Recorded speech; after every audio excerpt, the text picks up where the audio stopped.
Hi again. So we're at Connected Britain again this year. We've got some really interesting things that we're doing today. We're doing a couple of podcasts, and we're going to be moderating a session talking about why mobile is important for the country and what next for the mobile industry. So stay tuned.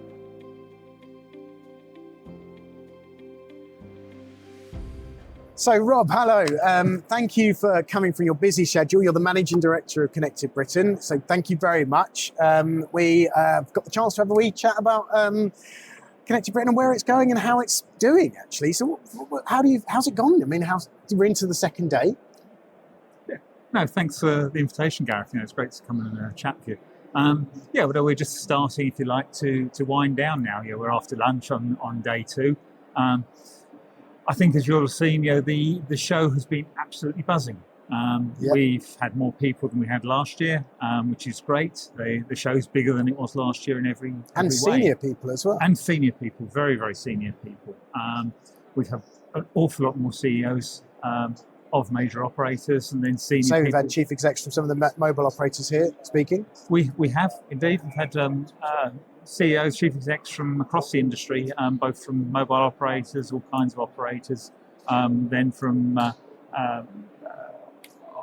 all kinds of organisations. There are local government at the senior level, vendors at senior level, you name it, they're all here. And the breadth of industry, one of the things I've been interested in is not just industry, but you have local government. We have a local government area over there. The opportunity for discussions between the public sector, the sort of those that are there to help build but hold the key effectively in the local, and then the industry as well. And that sort of building that relationship is an important factor. Yeah, no, it's really important. And as you say, there's a very large local government lounge right next to the theatre that's dedicated to it. And that is one of the areas that's really growing at the event. And actually saying they hold the key is actually a very good way of putting it. In many cases, local government is a key at multiple levels. On one hand, they often actually control the access to actually build infrastructure out, and whether it be on their buildings or controlling planning locally. They're also huge users of connectivity as well, and so encouraging adoption amongst their own people, or working on policies around inclusion and digital skills in their localities are really important things, and we see some really good people talking about that here.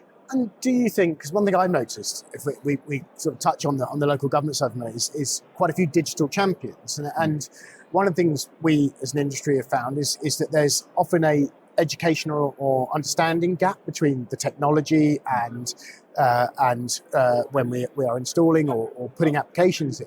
But seeing local government champions here is they're here to learn and educate and inform, and I think that's a huge positive.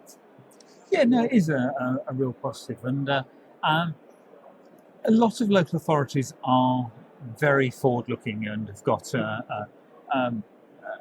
good case studies of what they're doing with technology, how they're using mobile technologies in particular.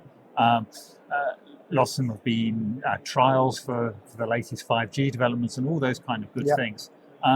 But seeing them send their champions along who are sharing with their peers from other local authorities, or who are talking to the industry, to the operators out there, who are seeing how enterprises are using applications as well, is really positive.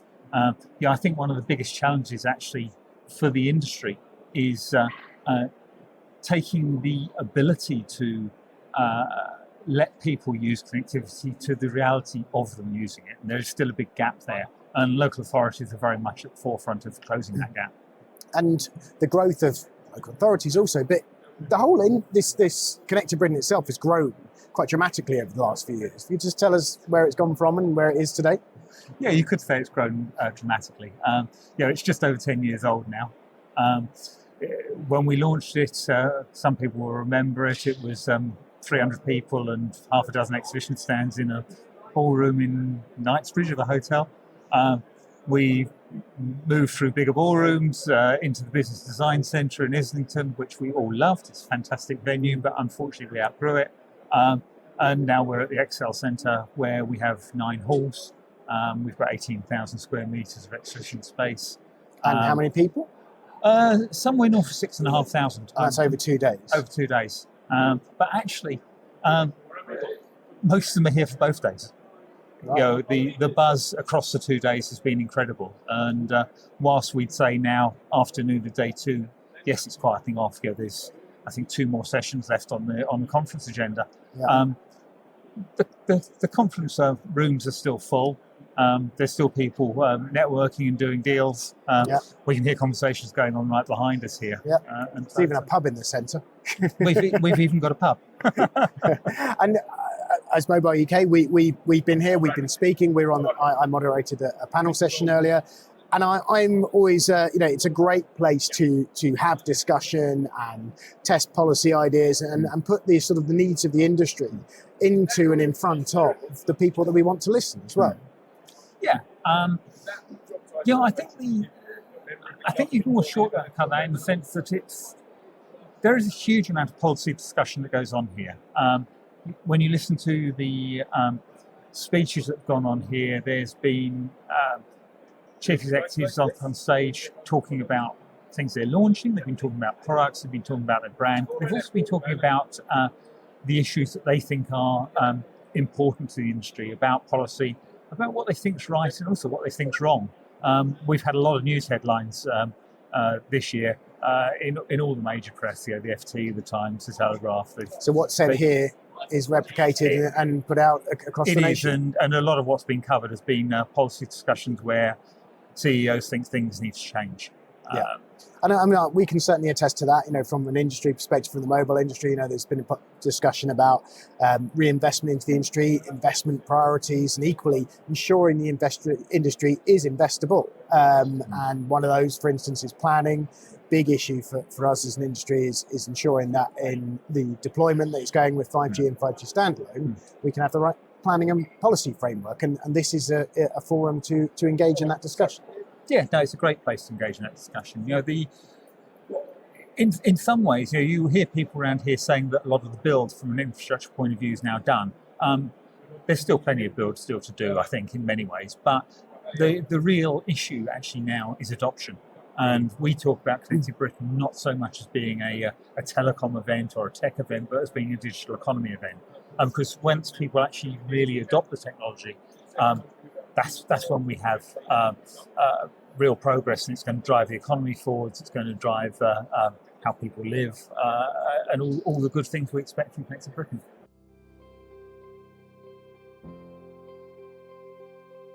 So, Ceren, we're at Connected Britain, and thank you. I've grabbed you away to have a little bit of a chat because I wanted to talk about the 5G connected forest. So, I mean, you led that as the project lead. Tell us a bit about it. Yes, it was 5 years ago almost now. It was part of the DCMS funding for 5G Testbed and Trials program. Okay. We had the idea of having the world's first 5G connected forest. The world's first connected forest. It is world's first 5G connected forest. Never been done in a woodland area before. But what we didn't pick any normal forest, we picked an ancient forest. And this was Sherwood Forest, It was Sherwood Forest. It is famous. It used to be biggest as Nottinghamshire borderlands, but it is now shrinking because the years of age now the forests were. But the oldest tree there is the major oak tree, is over 1,000 years old. 1,000 years old. Absolutely. The youngest tree is 330 years old. Okay. So some parts of the forest not even accessible. Yeah. So we've got 1,000 years old, but now we're coming right into the present time, and some would say the future, with a connected forest. Now, what is a connected forest to someone? It's a couple of words, but what does that actually mean? It's just the protection of that ancient forest, because as I said, it is shrinking. Therefore, how we can protect that forest for future generations to go and enjoy and have what's that. The connected element? Connected element is making the most of the innovation. So what we did is using robot dogs, using drones to check the tree inspections, undertake the tree inspections, to check the health of the forest. Right. Because as I said, there are some inaccessible parts of the forest. We also use connectivity for augmented reality. 5G connectivity. 5G connectivity for augmented reality. What kind of was it? A 5G network set up for this? Private network set up with private 5G network, and undertake an AR connectivity, augmented reality for Robin Hood movie. bringing young generation to stay in the forest long time. Okay, rather so than there was for the two elements. There's one sort of protecting the forest, understanding the forest, and then the visitor economy. and then the visitor, sort of the tourism side of it. So I mean, take us into that side of things. What were you doing in the forest with the connectivity? When I visited the forest years ago as a tourist, I noticed it's an amazing forest, but there is no connectivity. So what people do, they come, visit major oak tree, take some pictures, go to cafe, have a cup of tea and a nice scone, and then go home. Right. I was thinking we can make people stay longer, Immerse them in it, and then come again, and then immerse them, and then watch the birds from the television with 5G connectivity. As it has never been done before, I thought it would be a good opportunity with the 5G testbed and trials program funding. But what we did with augmented reality Ghost Walk, augmented reality Robin Hood movie, we brought that invisible, maybe made it invisible visible. and in making that invisible visible, what was it you brought to life? What were, I suppose, invariably children, but equally adults having a go? What were they seeing as augmented in front of them? It is very interesting with augmented reality. It's not like VR. You are still in the forest, so you still see the forest at the background. But Robin Hood comes with a story that how it's generated. You bring him to life. Make them real, absolutely. So he's still with us, rather than someone dressed up as a Robin Hood. It's Robin Hood just still with you, walking around, and then you just shoot with them. Work with Dewey on that amazing movie. On that, it is still possible to watch in Sherwood Forest now. So people could experience the they movie just experience in reality. Exactly. And then with 5G connectivity, you put that motion waistcoats on, you just feel when you throw the arrows, you just feel it. You wouldn't be able to do that without 5G connectivity. And I was going to say, and what was the reaction to this? Because obviously, as you say, previous to that, you went into a forest, you saw some trees, you read up about it, and then you left. But now with that immersion, what was the experience and what was the feedback that you got from schools and children and adults using it? To be honest, it wasn't all positive because there was this protection of the forest. So no one would like to put masts in the middle of the forest. Therefore, we were looking into alternative ways, how we can bring, in the same time, protecting the forest. So we had conversations with the neighbors, with the community in there, assuring that we are not damaging, we are not making any damage to the forest. We are protecting, and then we build up a shed where it's accessible to those locations, and then put a mast in there. I think the importance was working with Sherwood Forest operational team, RSPB, working with the partners so it was in the sensitive project. to its surroundings and setting up a mobile Whatever they allow us to do, we did it that way. So rather than just digging and putting fiber in the ground, you are not even allowed to do that. But RSPB was showing us, right, you can't do this, but this is the alternative solution. And that's the benefit of wireless connectivity in these situations, is that you don't have to build physical infrastructure to the extent you would if it was a fixed network. And but going back to, I mean, I'm just thinking, the kids who are using this, do you think, what kind of experience does that give them to sort of have that history, that tourism, being brought to life? Do they engage more? It is current. I think that's the thing. We all know the young generation, especially now, very much digitalized. They are very similar or understanding much better than older people. So it is very current. They would like to see something more digital. With 5G connectivity in Rufford Park, which is the second part of the project in Rufford Park, we put those with Nottingham Trent University, the stickers around the trees. They did an online trail. So then they could follow the codes, and then at the end, when they achieve the target, they can come to the cafe and then get their reward of a coffee or a chocolate. They can do that. Again, without connectivity, you can't do those kind of fun things. It is still available to go to have a scone in the cafe. It is still available to play in the play park. But if there is which is a demand, people are looking for some digital solutions, there is an option for it. It's a way to bring our sort of culture and heritage to younger audiences in a way that they want to consume it. Absolutely. Rather than some people would like to go to Rufford Park underground to walk around the heritage site, but some generation says, I would like to try something more immersive. And let's have a look at it. We will be able to say, there is this option as well. So it's a visitor experience, isn't it? Alternative solutions for them. And where do you see this technology going? I mean, you've experienced it and led it in Sherwood Forest. I mean, what other practicalities, what examples do you think it could be used for? I think it's endless. The smart solutions can evolve more. It is important how we can align this with the priorities. So if local authority is now looking into visitor experience, then we can generate more solutions, more use cases. Yeah.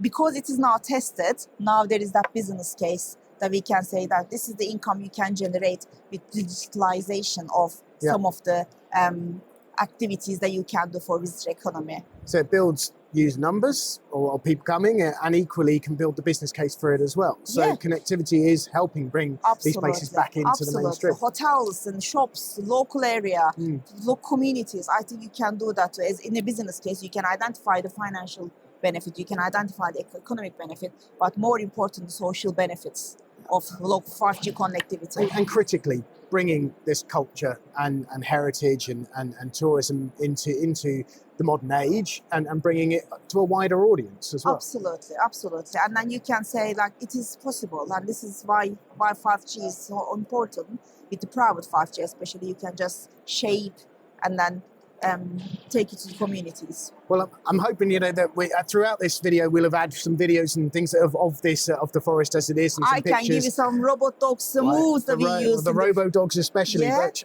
I think this is fantastic. I mean, for me, it is about accessing and opening up areas that sometimes we think might not be for the younger generation, but actually are, and getting them interested into it, because our culture, our history is very rich, and we should be growing it through these. Absolutely. And we shouldn't be scared of 5G. We shouldn't be scared of technology. Exactly.